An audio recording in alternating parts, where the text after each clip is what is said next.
Inside a quiet Georgia neighborhood, a nightmare is unfolding. A house that once held laughter and love is now a crime scene. A wife, motionless. A child, lifeless. And the man responsible? A sheriff, a man who dedicated his life to protecting others. But in the blink of an eye, he became the very thing he once swore to stop. A killer. A father who took his own son's life. A husband who pulled the trigger on the woman he once called his soulmate. What could drive a man to commit such a horrifying act? What pushed him over the edge? A secret. A betrayal so deep it shattered everything he thought was real. For years, he believed he was a father. For years, he looked into his child's eyes, never knowing the truth. And then, one test changed everything. One DNA result unraveled the illusion. Imagine spending years loving a child, raising them, guiding them, only to discover they were never yours to begin with. Imagine the foundation of your life, the very people you trust, hiding a truth so devastating that it twists everything you thought was certain. What happens when love turns into deception? When the life you built, the people you protected, suddenly become the ones who betrayed you? A father, a man who believed in justice, in loyalty, in family. But the moment he saw that DNA test, the moment the numbers told him what his wife never had, something inside him snapped. He didn't see his home anymore. He didn't see the woman he once adored. He didn't see the child who called him Daddy. All he saw was the lie, the years he spent living in someone else's reality, the humiliation, the heartbreak, the rage. And when he found out who the real father was, that's when everything spiraled out of control. Betrayal doesn't just break hearts. It destroys minds. It fuels anger, warps judgment, and in Marcus's case, it ended in bloodshed. Was this an act of temporary madness? A crime of passion committed in a blind fury? Or was this something that had been festering for years, waiting for the moment to explode? We go deeper. We unravel the lies. We examine the man behind the badge, the wife with a secret, and the child caught in the middle. Because some crimes don't start with a gunshot. Some begin with a lie. And some secrets are deadly. Spring of 2024, Atlanta, Georgia. A peaceful neighborhood just outside the city where families host backyard barbecues on weekends, where the houses are lined with neatly trimmed hedges, and where people wave to their sheriff in the grocery store, trusting him to keep their streets safe. Among them, Marcus Caldwell was more than just a law enforcement officer. He was a respected figure, a man who had spent nearly 2 decades serving his community. At 38, he had built a name for himself as a tough but fair sheriff, known for his dedication, his discipline, and above all, his integrity. He wasn't just the man who put criminals behind bars. He was the man who showed up at high school football games, the man who bought coffee for his deputies on night shifts, the man who stood tall in his uniform and promised to serve and protect. But behind the badge, behind the sharp navy uniform and polished boots, Marcus was more than just an officer. He was a husband, a father, a man who had built his life around 2 people, his wife Tasha and his son, Malik. Tasha Caldwell, 32 years old, was the kind of woman people gravitated toward.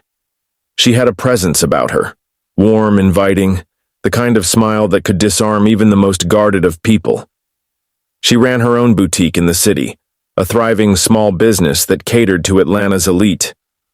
People admired her, how she balanced being a mother, a wife, and an entrepreneur with effortless grace.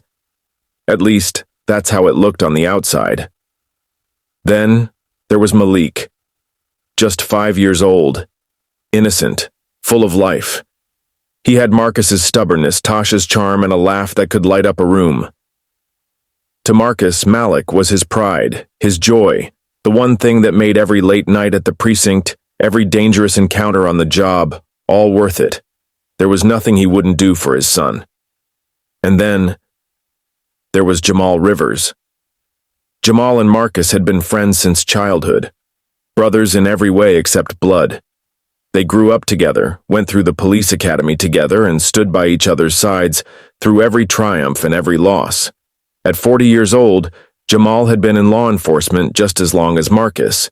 He was family, or at least, that's what Marcus thought. From the outside, the Caldwells had it all: a solid marriage, a beautiful home, a future filled with promise. But every perfect picture has cracks. And this one? The cracks were deep. Because behind the walls of their home, there was a secret. A truth so devastating that, once revealed, would rip through the very foundation of their family. And when Marcus uncovered that truth, when he realized that the one thing he had built his entire world around, his son, was never his to begin with, it wasn't just his heart that shattered. It was his mind. What do you do when the life you thought was yours turns out to be a lie? When the people closest to you, the ones you trusted the most, become the ones who betray you? Marcus and Tasha Caldwell were the kind of couple people admired, the kind that made marriage look easy, the kind that at first glance seemed like they had it all: love, stability, success. Their story was the kind you'd find in a romance novel. High school sweethearts, inseparable since their teenage years. Marcus had always been the protector, even back then. Tall, strong, with a presence that commanded attention, he was the one who stepped in when fights broke out in the school hallways. The one who walked Tasha home after basketball games. The one who looked at her like she was the only person in the world. And to him, she was. Tasha was everything Marcus could have wanted. Smart, driven, effortlessly beautiful. She had a way of lighting up a room, of making people feel at ease, of drawing others in with her warmth. While Marcus was serious, disciplined, and focused, Tasha was the opposite: free-spirited, adventurous, always pushing him to loosen up. They balanced each other. After high school, their lives took different paths. Marcus pursued law enforcement, determined to wear the badge and make a difference, while Tasha explored her love for fashion, eventually opening her own boutique. But no matter where life took them, they always found their way back to each other. When Marcus graduated from the police academy, Tasha was right there in the front row, cheering louder than anyone. When he proposed, it wasn't with some grand, over-the-top gesture. It was simple, private, just the two of them under the Georgia night sky. And she said yes without hesitation. Their wedding was the kind people still talked about. A warm spring day, family and friends gathered, Marcus in his crisp navy suit, Tasha in a gown that made her look like she stepped out of a dream. They danced under the stars that night, whispering promises of forever. And for a while it seemed like forever was real. Marcus climbed the ranks in law enforcement, earning respect with every step. He was good at his job, not just because he was tough, but because he cared. He worked long hours, sometimes late into the night, but every time he walked through that front door, Tasha was there waiting. And then came Malik. Their son was the missing piece to their perfect picture. From the moment Marcus held him in his arms, he knew this was what life was about: family, love, a legacy. He swore he would be the kind of father every child deserved: present, protective, unwavering. As Malik grew, so did Marcus's devotion. He was the dad who never missed a soccer game, who taught his son how to tie his shoes, who carried him on his shoulders when the little boy's legs grew tired. To their neighbors, to their friends, to the people who saw them from the outside, they were a power couple. The sheriff and his beautiful wife. The loving parents. The ones who made marriage look effortless. But love, as we know, isn't always what it seems. Because behind the smiles, behind the warm embraces and the picture-perfect family portraits, there were things unsaid.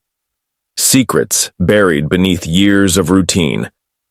And one secret, one devastating truth, was about to surface. And when it did, it would destroy everything. Then came the whispers. At first they were just that. Faint, meaningless noises in the background of Marcus's otherwise structured life. Unimportant, forgettable. But whispers have a way of growing louder. It started with the little things. Late-night phone calls that ended the moment he walked into the room. Text messages that made Tasha's expression shift.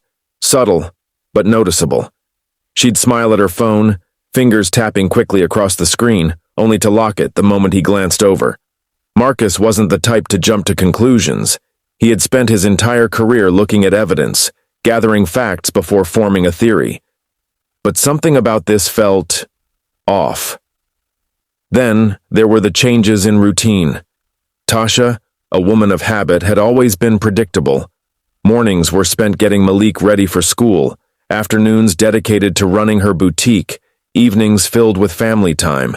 But suddenly, there were meetings that ran later than usual, errands that stretched into the night, a sudden interest in fitness, hours at the gym despite never caring much for working out before. Marcus tried to push the thoughts away.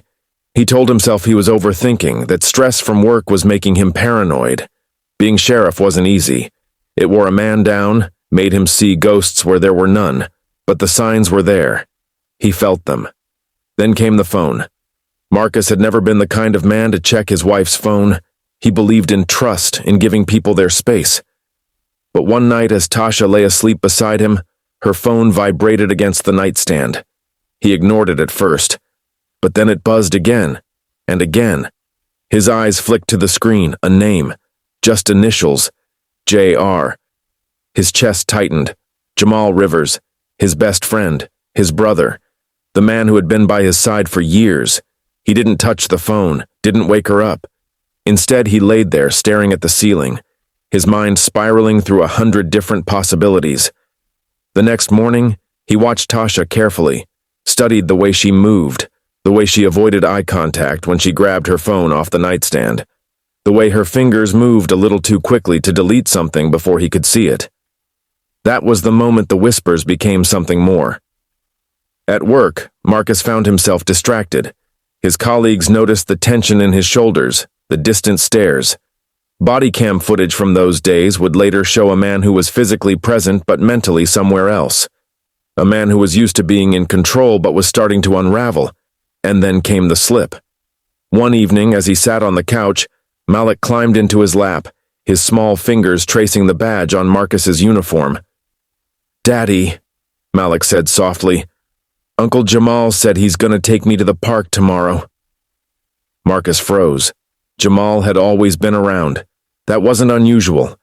But something about the way Malik said it, the casualness of it, the unspoken familiarity, it made something click in Marcus's mind. His heartbeat pounded in his ears as he set Malik down gently, his face unreadable. Tasha walked in a moment later, smiling, unaware that her husband had just crossed an invisible threshold. The whispers had turned into a storm.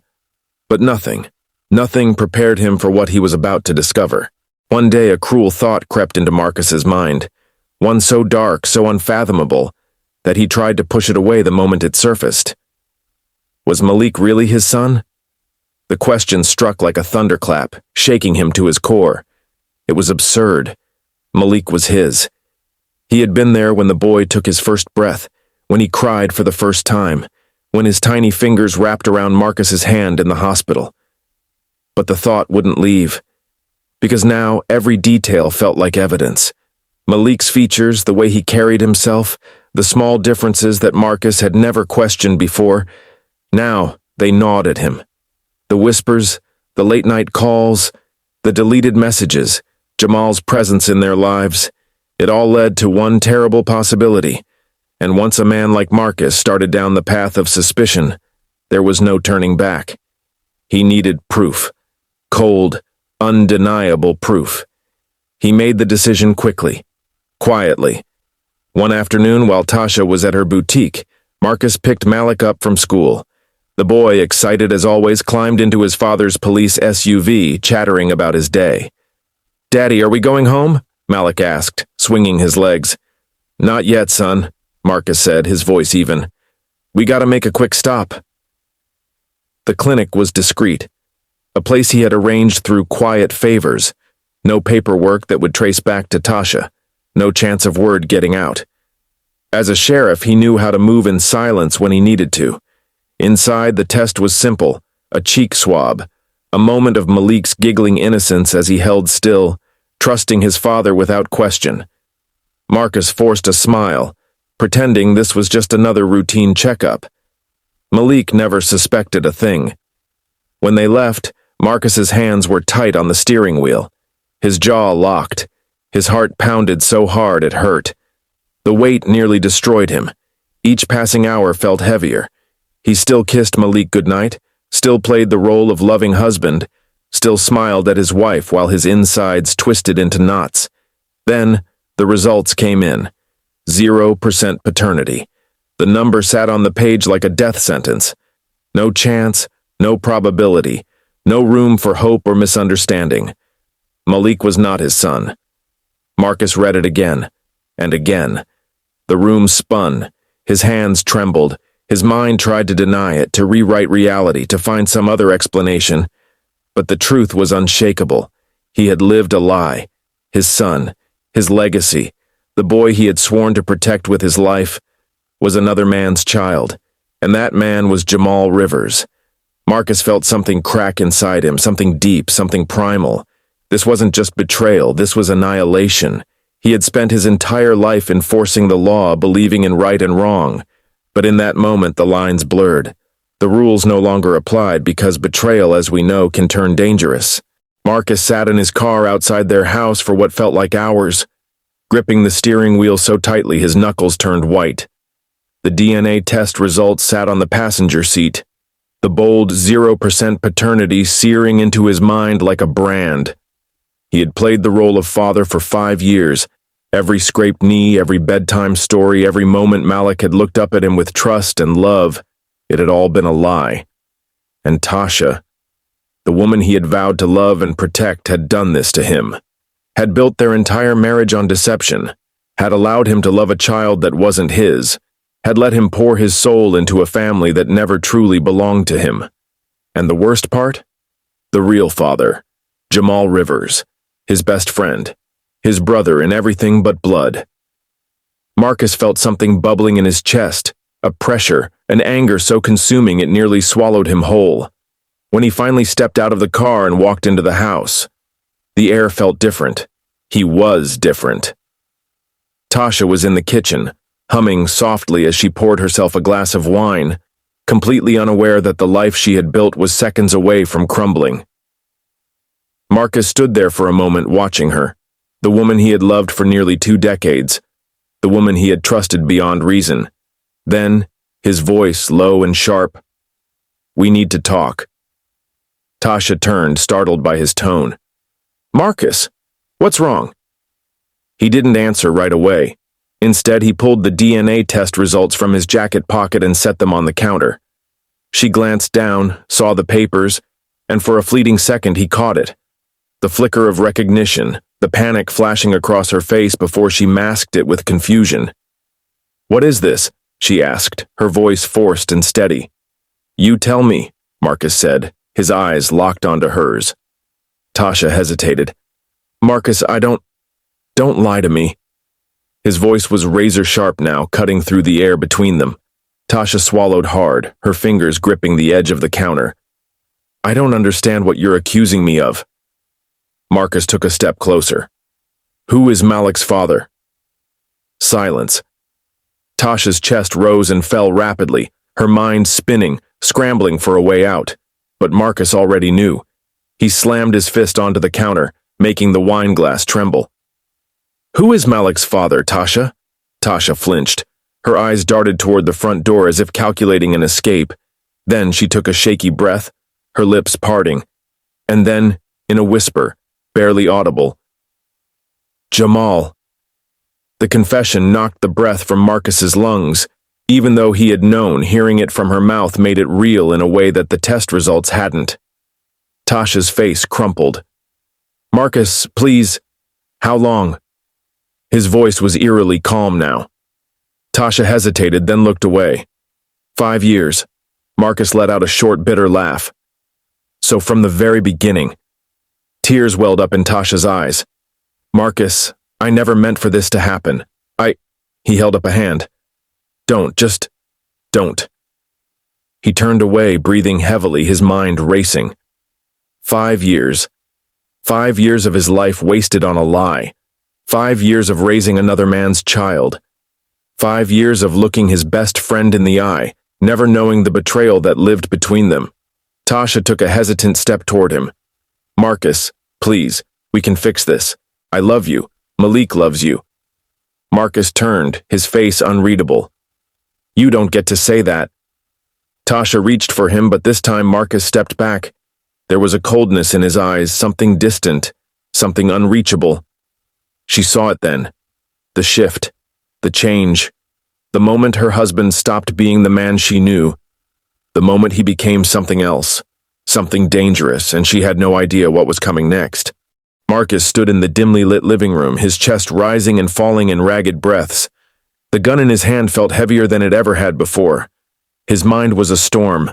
Rage, grief, betrayal, all crashing together into something unstoppable. Tasha was still pleading, her hands trembling in front of her as if they could shield her from what was coming. "Marcus, please," she sobbed. "We can talk about this. I never meant to hurt you." Marcus's jaw clenched. Her words were meaningless now, empty, a cruel joke. How many nights had she kissed him with the same lips that whispered lies? How many times had she watched him hold Malik, knowing the truth, but letting him believe otherwise? He took a step forward. Tasha flinched, her back pressing against the wall. Marcus raised the gun. Malik's small voice broke through the tension. "Daddy?" Marcus's hand shook. His son. His entire world. Except Malik wasn't his son. The rage swallowed him whole. The first shot was deafening in the enclosed space. The bullet struck Tasha in the shoulder, sending her sprawling onto the hardwood floor. She screamed, clutching at the wound, blood seeping through her fingers. "Mommy!" Malik cried, running toward her.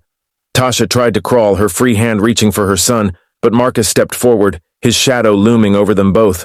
His breathing was uneven, his pulse a relentless drum in his ears. "You lied to me," he said, his voice hollow. Tasha's tear-streaked face turned up to him. "Marcus, I love you." The second shot cut her off. The bullet hit her square in the chest. She gasped, her body jerking violently before going still. Her eyes, wide with shock, remained open. Malik screamed.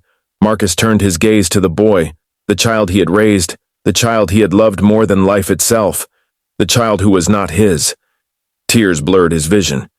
His hands trembled. Malik took a step back, his little hands up like he understood, like he knew what was about to happen. "Daddy, please." Marcus squeezed his eyes shut. The third shot rang out. Silence. The weight of what he had done settled in the air, thick and suffocating. Marcus staggered back, staring at the blood pooling beneath his wife and son. His breath came in short, sharp bursts. His entire body trembled. Marcus stood over the bodies of his wife and son, his breaths ragged, the gun still clutched in his trembling hand. The house was eerily silent except for the distant hum of sirens growing louder. The red and blue lights flashed through the windows, painting the walls in flickering shadows. He knew what came next. He had spent his entire career responding to calls just like this. Domestic disturbances turned deadly. He had been the one kicking down doors, reading Miranda rights, leading broken men into the back of patrol cars. And now he was the one they were coming for. Jamal was still outside, pounding on the front door. "Marcus, open up, man." His voice was laced with concern, oblivious to the bloodbath inside. Marcus turned toward the back door instead. His mind was racing, instincts kicking in.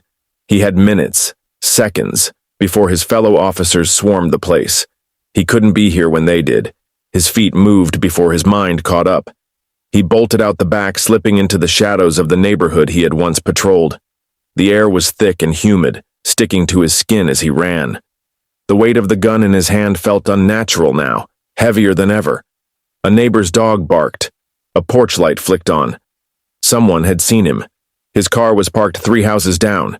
He sprinted toward it, throwing himself into the driver's seat, hands shaking as he fumbled for the keys. The moment the engine roared to life, his police radio, still clipped to his belt, crackled. "Suspect is on the move. Be advised, armed and extremely dangerous." The voice was one he knew well, Officer Riley. He had worked cases with him before, shared meals, even attended his wedding. Now Riley was hunting him.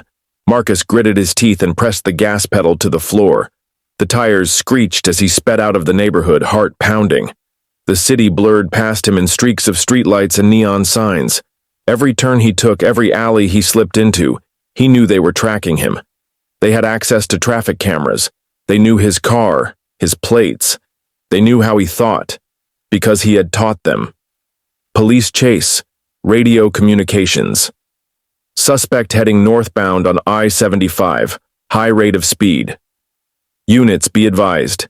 Do not approach alone. He's one of ours. SWAT is en route. Roadblocks being set up.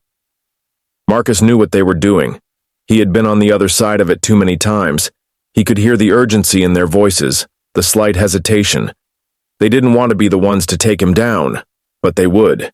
He weaved through traffic, headlights flashing in his mirrors, sirens closing in from all sides. His phone buzzed on the passenger seat, calls from numbers he recognized. Chief Harrison, Detective Morgan, even his mother.